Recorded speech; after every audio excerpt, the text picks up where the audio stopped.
Hey guys, Mo Morales, and I just want to take some time to give you my recap of the feelings and the emotions I've been feeling using the A7C for the last 2 months.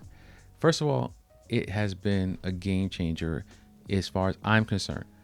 Having shot with the A7 III professionally, I kind of walked away from that camera because my need for professional photography had died down. So I kind of started doing photography for fun. And what did I decide to shoot with? Fuji, as well as the Sony crop sensor. So the Fujis, I did the X-T3, the X-T2, the X100F. For Sony, I did the A6300, A6300, the A6600. I even had the A6400. I had all the crop sensor Sony bodies that they've released over the last few years. So shooting those cameras, I found I was missing something. You know when you comb your hair, but the part's just not right. Listen, I could remember I had hair once, but the reality set in that I was missing something, and I couldn't put my finger on what I was missing. And then I realized it's that while the Fuji X-T3, X-T2, X100F, amazing image quality, when you took a photo, you got amazing output. Same thing with the 6300, the 6600, the 6400 from Sony. I wasn't upset with the images I was getting out of them. As a matter of fact, because they were JPEG most of the time, it was easier to get what I wanted straight out of camera with less editing and work involved. But I was still missing something, and what I was missing was that full frame look. And if you've never shot with a full frame camera, you're not going to notice it. You're not going to see the slight difference in the bokeh. You're not going to see the slight differences in the color, in the dynamic range, because you don't know what you're missing. It's when you've shot with a full frame, especially a Sony full frame, a Nikon full frame. I never shot Canon, so I can't say anything about Canon. But when you shot with those two other cameras in full frame, you're missing something in your heart. Deep down in your soul is missing when you go to Fuji. Again, for the thousandth time, amazing images came out of the Fuji.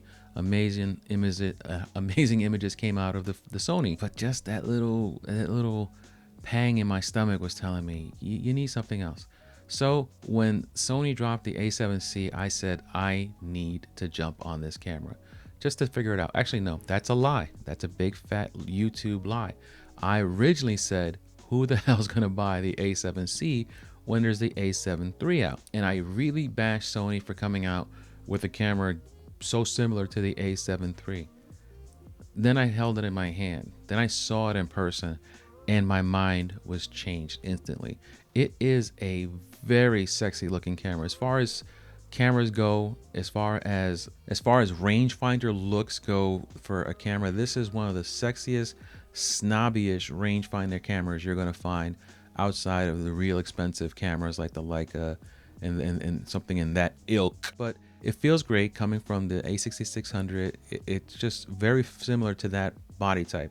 And I was shot so much street with that camera that I got used to the feel of it. So jumping into this camera, the feel actually felt a little smaller than the A6600 because the A6600 has a better or a wider battery weld, so it gives you a better grip. But the feel is not as good as in the hand that I had from the X-T3 or the X-T2. Those were chunkier cameras. So this camera is smaller than those two by a tidbit and bigger than the A6600 in its own world and smaller than the A7 III. So I found it was a perfect blend to get back into a full frame without feeling like you've left the crop sensor world, if that makes any sense, which it probably doesn't. I love that, watching so many YouTube reviews can be a blessing and a curse because you automatically are impregnated you dirty birds, you're automatically impregnated with ideas of what the product is that you're going to get. So everyone was bashing the A7C for not having enough customizable buttons, and I was like, well, I need my customizable buttons. Reality, I had every single custom button programmed on my A7C, on my A7 III, but I didn't use all of them. So I found that the ones that to me were important were just a handful, and I had more than enough slots to customize on the A7C. I think there's 6 to 7 ports, buttons that you can actually reprogram for custom functionality, and for me that was more than enough. I don't use 9, 10 custom functions. So I found that the amount on here were more than enough. And the one I use the most is when I'm full frame is the crop mode. So going from, full sensor to crop sensor, I use the video record button in the photograph mode to change that to my instant crop. And that's it. I was giddy. I was like a little girl crying in the corner. I was so happy. Why do girls cry in the corner? Stop that. Anyway, let me redo that because that just sounds creepy. Once I was able to, map the video record button in photography mode to be my crop sensor, I was so ecstatic. I was like a dude, getting a hair chest pull, I said too much. Besides that, I thought there wasn't anything else I needed. Everything that I need customized was customized. And while yes, if you are use every single custom function button that you can, you may feel a little restricted by the A7C, but ultimately you should be fine. You should be fine. And if you are cramped by it, then you know what? This is not the camera for you. This is not the camera for everybody. Also enjoyed the battery life. The battery life coming from the A7 III as well as the A6600 is just strictly amazing. You take a full battery out to the street at 7 o'clock in the morning and you can stay out till about 12 to 1 o'clock in the afternoon easily on that one battery. And depending how many photos you do or don't take, you can probably do an entire day of street photography. And that's what I found. I always pack an extra battery, but I have found that I have not had a need for that extra battery yet. It's never even come out of my perch. Do men have perches? Anyway, it's never come out of my backpack, my camera bag. It's always remained where I packed it for those just in cases, because you gotta watch out for those just in cases. Now the viewfinder, a lot of people have bashed this viewfinder. When I first got it and I looked at it, not looked through it, I said, this is as small as everyone's complaining about it. So I decided, you know what, maybe it's not for me. But when I put it to my face, it felt just a little smaller than the A6600, the A6300. Those are just slightly bigger, but it was in that ballpark. So it didn't take a lot for me to get used to it. Now, if you're not coming from one of those cameras that already have a smaller viewfinder, then this will feel really small. If all you've ever known is the XT3 or the XT2 type of viewfinder, this will feel small. But for me personally, it wasn't an issue. Could it be bigger? Of course it could. Am I okay with it? I'm just okay with it. So that is enough. I don't need to be ecstatic about it, but I'm okay with it. It's not a burden.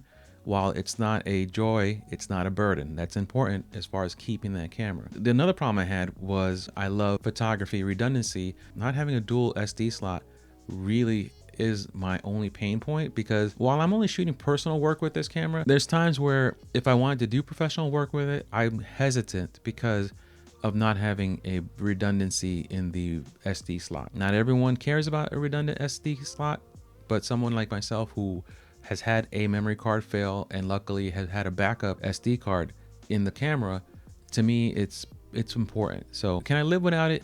Sure I can. Would I rather not? Yes, of course. So hopefully when they come out with the A7C II Mark II, they'll find a way to slide in an extra memory card. So hopefully when they come out with the Mark II for the A7C, they'll find some place to put an extra memory card. So overall, the image quality coming out of the camera has been what I expect. It's been great to spectacular. I think that its dynamic range is so untouchable compared to other cameras.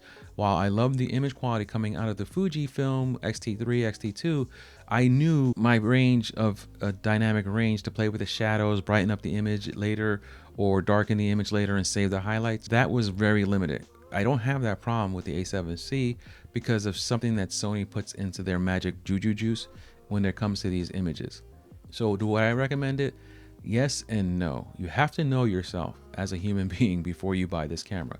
Are you going to be troubled by the small viewfinder? So think about what it is you're looking for in a camera. Do you want a compact, easy to carry camera that has a full frame sensor in it and the ability to get you some amazing photography with high dynamic range and well as kick-ass video with awesome video tracking? Then this is a camera for you. If it's not, and if a small viewfinder is going to be really annoying for you, stay the heck away from this camera. Anyway, that's just been my quick thoughts on the A7C over the last 2 months. Thank you so much. Hope you liked the video. Like and subscribe if you did. Until next time, be good.